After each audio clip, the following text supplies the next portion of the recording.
Hi, my name is Jihad Waterman, and I'm here with my friend Sharmin Kazi.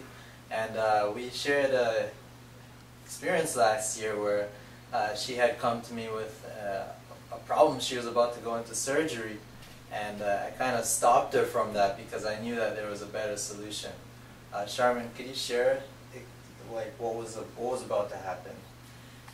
At that time, well, I was waking up every night in the middle of the night with my nose blocked as well as asthma. Sometimes I would just be dreaming that I can't breathe, and then I realized waking up that, okay, I have to take my puffer as well as the nasal drop. And it went to the point that there were times like I would always have to carry my nasal drop, and if I don't during the day, I always get nose block as well, and if I don't take it immediately, it would go severe, so I had to go to the doctor. I was like, I just don't want it anymore. So then the doctor was like, yeah, you have to go for surgery or else it won't be solved. So wow, that's pretty much it. So how long were you experiencing? Is this like a whole life thing, or is this a... It was for a long time, probably, I can't remember, but for like 4 to 5 years. 4 to 5 years. Yeah. Wow. And the funniest thing is that I actually bring my nasal drop from Bangladesh because I don't have to go to the doctor every month to get a prescription. So I just get a buck, and then after that, like whoever goes to Bangladesh or coming from there, I just ask them to bring a lot of stock. So you were getting stocks and stocks. Yeah. Like Costco size nasal drops, basically. Yeah, that's pretty crazy. much it. So when you were waking up at night and stuff like that, how often was this happening that you would wake up at night for this nasal drops or puffer? I would wake up minimum of one time. Sometimes it would be a couple of times, but every night before going to bed, I would take nasal drop once, and then the puffer as well. And then in the middle of the night, around probably 3 to 4, like 3 to 4 a.m., it would be waking up time. And after experiencing this and being interrupted in your sleep all the time, how did that affect the rest of your day? My days were terrible at that time because I would have lack of sleep and I would be always exhausted, not able to focus. So it was basically like really bad. Dealing with like nose block and asthma during the day too as well. Okay. So yeah. So let me ask you a question. How many things did you try to solve this problem? I actually did not do much other than taking the nasal drop, and that's because the doctors told me that, okay, take it. And so I was like, okay, I'm gonna take it.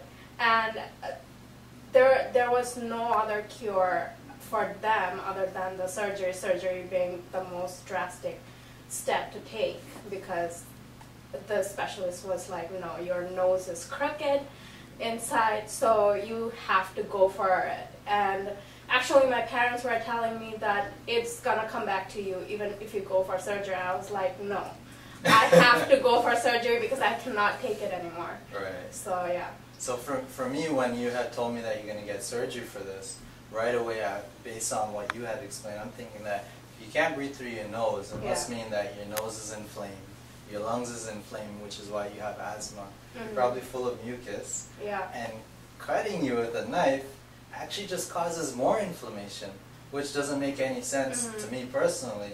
So I was just concerned that, hey, you're going to go into this and then you're going to have a worse problem. Plus you're going to have stitches and go through this traumatic experience. So when I was like, hey, don't do the surgery and try this changing up your foods and see what the result was, what were you thinking at that time? Were you thinking I was just like a wacko? Well, no. I mean, at first I was thinking, okay, there are like only 2 days left, and in the doctor's office, I saw that, cancellation for surgery, they're gonna have a penalty for $100, and I was thinking in my head, who cancels surgery? So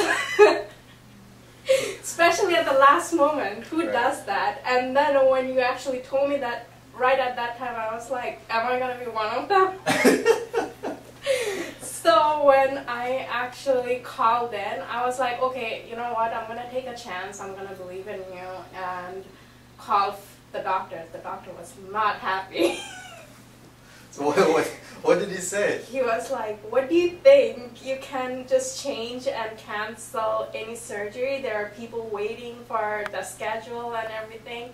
And I was like, you know what, I really don't want to go through this. I'm going to try the other things, and if it doesn't work, then I'll come back to you. So he was like, no, come, I've got my knife ready. Yeah. I've got the napkins ready to soak up the blood. That's and you pretty much it. He need to said get in that. here. Yeah, he actually called a couple of times. Wow. Yeah, and he's a specialist.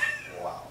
So, I mean, it just goes to show that I guess even sometimes the doctors are wrong too, right? Yeah. So do you remember some of the tips that I gave you that would help you to alleviate your problem? Yeah, some of the tips that you told me were like cut out dairy products, wheat, no rice, then no meat, basically vegan, which is kind of hard because like if you know Bengali people, they love rice. Right. And meat, Right. I mean, and fish. So for me, it was really hard because people around me, they were eating everything, but I had to do it myself.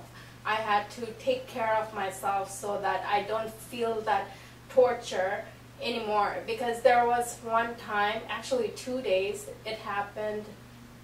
I just went crazy because one day I forgot my nasal drop at home, and my nose started getting blocked, and then by the time I went home, it was blocked. Both of them were blocked, and I couldn't breathe anymore. Wow. And it was so bad that I was actually crying that, you know what, I cannot breathe. And I was taking my nasal drop, I was trying to do everything I can, but it was not opening. So my parents have sleep amnesia. I don't know, amnesia. Sleep apnea? Apnea, yeah. So they have a machine, and I was actually sleeping with that. Wow. And after 2 to 3 hours, my nose started opening, but it was a horrible experience. I felt like I'm gonna die. So when I was thinking about that experience, I was like, no, I have to do it myself. I have to have the self-control to do this. But when I actually did it, I was really happy that I did it because it was a life-changing experience for me. So you cut out the rice, and I think I told you to replace that with quinoa, right? Quinoa, yeah. And you had cut out, for example, potatoes, and I think I told you replace it with squash or pumpkin, right? And actually Sugar, and then honey. I started having honey instead of and sugar. yeah, and then coconut water, and pretty much a lot of veggies. And yeah, that's pretty much it. So what I was doing essentially, I was trying to eliminate all these inflammatory and mucus forming foods and just replace them with something else that you're going to enjoy, and it's still going to give you the flavor and the textures and everything that you enjoy. And after doing that and implementing it for let's say 1 day, what was the result in 1 day, 2 days, or? The result, the first day I didn't see much result, but the second day I started feeling a little better, and third day actually I didn't wake up in the middle of the night. Wow. So that yeah, was like, it was the third day I was happy. That was like a turning point. Yeah. Suddenly, 3 days changing some small things in your diet, and Yeah. suddenly you're not waking up in the night. Mhm. And I remember talking to you. I remember how excited you were when I saw you was at the very, office. yeah. You were awake and lively, Yeah. and you were so excited. Yeah. And I think you had significantly cut down on your nasal drops, right? Mm-hmm. So what did you do with that Costco-sized box of nasal Oh, it drops? was still at home. I mean, I actually went to our family doctor one day, and she was like, so do you need prescription for your nasal drop? And I was like, no, I'm good. She was like, really? What happened? And I was like, I changed my diet. I went totally clean. I'm not eating rice, Wow. potatoes, anything. She's like, oh, so you are living a healthy lifestyle. I was like, yeah, and it's actually working. So she was like, that's good. That's amazing, because you know something, your breathing is probably the most important thing for your life, right? For sure. And second to that is sleep. Yeah. And both of those are heavily affected, and by making these small changes, literally change your life. Yeah. And I'm very happy for you that. I am very happy, and I'm thankful to you for like telling me not to go for the surgery, and I know that it would have come back, but this time it was like, it depended on what I could eat and what choices I made for myself, and I, without any like nasal drop or any kind of medication, I could solve my problem, and it was really good. So what about your asthma? What happened to that? Asthma actually got reduced a lot. Like, I was taking less puffer, so it was a really good change. Okay, that's amazing. Yeah.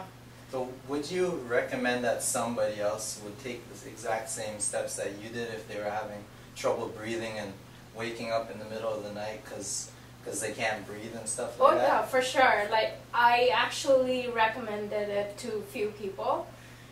It's hard for some, it also depends on self-control, right? Like what you can eat and what you cannot, but some of the people actually started it and they felt better. They were like, wow, it's really good. Yeah, I actually did. I didn't even know the word spread. No, I did. I was like, yeah, try this. It's really good. It's going to help you. And one of my friends actually was going to the surgery too. I was like, don't do it. Don't do it. Just go. Just do this. I told him what to take and what not to take. So he was like, yeah, okay. So even now you're an expert. Yeah, yourself. like I tell them that change what you are eating, and I am eating more. I could not keep up with no meat regulation, but I'm actually made changes to my diet. So it helped me. Right now, I don't wake up that much, so it's good. Okay, great. Yeah. Thank you very much for your time, and thank you too. Thank you for sharing the story with other people, because that's ultimately what I wanted, was to help you, and hopefully in return, I think I told you that day, I said, you were like, oh, I think because I had covered your cancellation surgery. Yeah, you did. And you were saying, well, what should I do, because I don't want to take the money. I'm like, no. I think I said just make sure you help somebody else or share the story with somebody else so they can also be helped. Yeah. And I'm thankful for you that you actually did that. Well, I had to do it for myself, and I am thankful to you for helping me that way, because otherwise no one would have come to me and tell me that don't do it. This is not the permanent solution, so I'm really grateful. Thank you. Thank you.